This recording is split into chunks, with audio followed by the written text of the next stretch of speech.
Apakah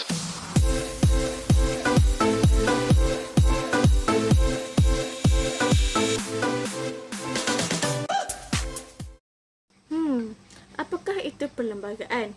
Perlembagaan ialah satu dokumen yang mengandungi semua susunan peraturan dan undang-undang dasar yang dianggap penting bagi pemerintahan dan pentadbiran sesebuah negara. Perlembagaan Malaysia dikenali sebagai Perlembagaan Persekutuan.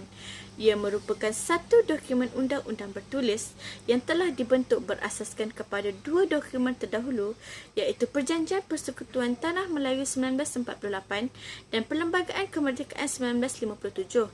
Ia merupakan undang-undang tertinggi yang menjadi punca kepada semua undang-undang.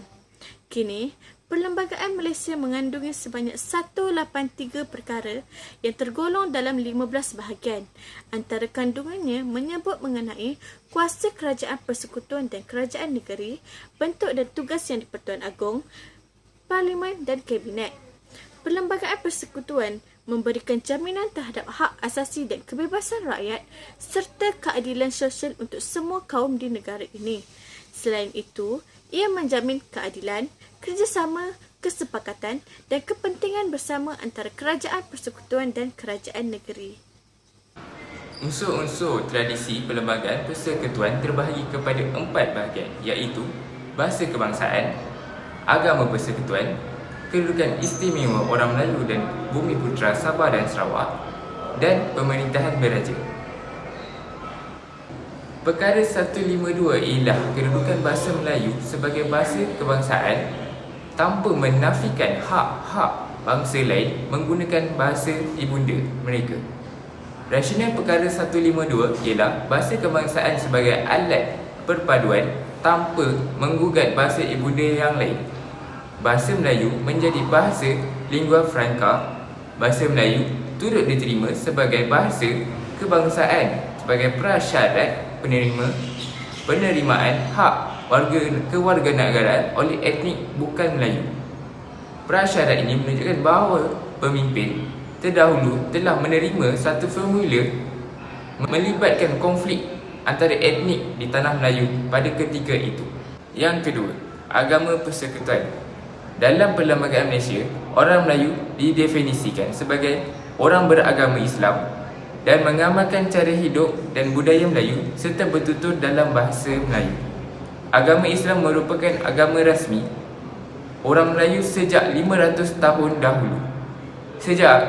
Sebagai agama rasmi negara, kerajaan mempunyai kuasa untuk memperuntukkan sebahagian daripada perbelanjaan untuk pembangunan dan kemajuan berkaitan dengan agama Islam, seperti perbelanjaan mengurus, membina masjid dan sekolah agama. Hak istimewa orang Melayu telah diperkenalkan dalam perlembagaan supaya pembelaan dan bantuan dapat diberikan kepada orang Melayu sebagai penduduk Bumiputera yang di-Pertuan Agong telah diberikan kuasa untuk memelihara kedudukan istimewa orang Melayu di Semenanjung. Antara perkara yang terkandung dalam hak istimewa orang Melayu ialah kota kemasukan ke institut pengajian tinggi, beasiswa, kemudahan mendapat lesen dan permit perniagaan. Selain daripada itu, Sabah dan Sarawak telah menyertai Malaysia pada tahun 1963. Mereka turut mendapat hak istimewa sebagai hak penduduk pribumi Sabah dan Sarawak. Yang keempat dan yang terakhir sekali, pemerintahan beraja. Pemerintahan beraja telah wujud sejak sistem sosial di negeri-negeri Melayu sejak berabad-abad lamanya. Sistem raja ialah raja mempunyai kuasa mutlak dalam setiap pemerintahan dan pentadbiran negeri. Raja turut dibantu oleh pembesar-pembesar yang dilantik. Raja mesti menerima nasihat residen British dalam semua perkara kecuali hal yang berkaitan adat istiadat Melayu dan agama Islam. Raja bertindak di bawah konsep raja berperlembagaan. Raja bertindak mengikut lurus-lurus perlembagaan yang telah ditetapkan. Kepentingan unsur-unsur tradisi dalam perlembagaan persekutuan ialah menjamin kestabilan negara. Perlembagaan juga merupakan asas bagi merangka bentuk pentadbiran penggubalan undang-undang. Unsur-unsur perlembagaan menjadi titik tolak bagi memupuk perpaduan di antara kaum. Unsur-unsur perlembagaan seperti bahasa kebangsaan, agama, hak istimewa orang Melayu dan pemerintah beraja telah menjadi panduan untuk menjamin kecekapan, keadilan, ketulusan serta kelincinan pentadbiran. Selain itu, menjamin taat setia rakyat yang tidak berbelah bagi kepada negara. Semua rakyat telah diingatkan secara langsung atau tidak langsung mengenai matlamat sebagai rakyat Malaysia, iaitu mempunyai sifat sayangkan negara di samping menyemai semangat patriotisme di dalam diri mereka. Di samping itu, kepentingan unsur tradisi dapat menstabilkan sistem politik negara. Hal ini kerana ia menentukan peranan yang di-Pertuan Agong dan menjadi rujukan dalam menggubal undang-undang persekutuan dan negeri. Tegasnya, kepentingan pengekalan unsur-unsur tradisi penting bagi mewujudkan identiti Malaysia dan memupuk kefahaman ke arah perpaduan.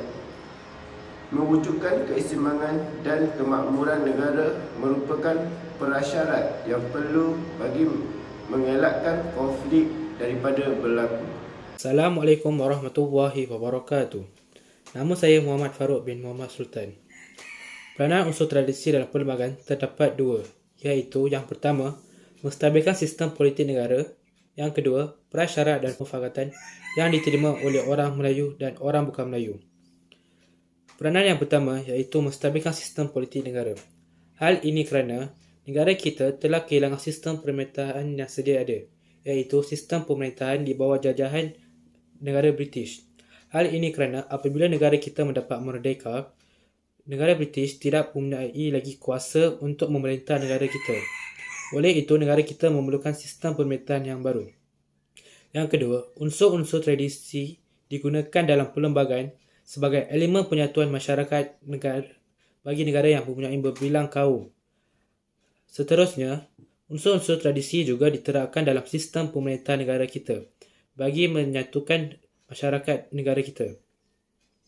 Peranan yang kedua ialah prasyarat dan permufakatan yang diterima oleh orang Melayu dan orang bukan Melayu. Hal ini kerana unsur-unsur tradisi digunakan untuk mendapat persetujuan bagi menggubal perlembagaan baru. Hal ini juga kerana unsur-unsur tradisi diterima oleh orang Melayu dan orang bukan Melayu. Bagi etnik bukan Melayu, haruslah menerima hak istimewa orang Melayu sebagai prasyarat kewarganegaraan. Hak istimewa tersebut ialah menerima agama Islam sebagai agama persekutuan dan menerima bahasa Melayu sebagai bahasa kebangsaan negara. Kesimpulannya, Perlembagaan Malaysia memastikan menjamin keadilan antara kaum dan kebebasan sosial diadkan. Ini bermakna seseorang itu diberi kebebasan bercakap, tetapi kebebasan ini diadkan kerana seseorang itu tidak dibenarkan bercakap mengenai isu sensitif seperti keistimewaan orang Melayu dan Bumiputera, bahasa Melayu sebagai bahasa kebangsaan serta agama Islam sebagai agama rasmi. Kerajaan yang boleh menimbulkan kebencian terhadap kaum lain serta akan mengakibatkan berlaku persekatan dan pergaduhan antara kaum yang bakal mengancam keselamatan negara. Pendeknya jelas, sekali sistem perlembagaan merupakan kunci kepada masyarakat pelbagai kaum di Malaysia ini. Hal ini demikian kerana memelihara serta mengekalkan keharmonian dan perpaduan kaum bagi kesejahteraan rakyat dan kemakmuran negara Malaysia itu sendiri. Selain itu, beberapa sumbangan yang telah diperoleh berdasarkan kajian tentang sumbangan unsur-unsur tradisi ini kepada setiap etnik. Pertamanya ialah unsur-unsur ini adalah bermatlamat membawa kepada kestabilan ekonomi dan politik. Hal ini kerana sekiranya semua etnik bersatu padu dalam satu keadaan yang aman dan makmur, pastinya Malaysia bakal menjadi sebuah negara yang mempunyai keuntungan dari sektor ekonomi dan dari segi politik di mana datanya mempunyai latar belakang yang berbeza. Unsur-unsur tradisi ini turut membantu dalam menjaga ketuhanan, terutamanya kepada masyarakat Melayu amannya. Memandangnya masyarakat Melayu merupakan pemilik asal Malaysia ini.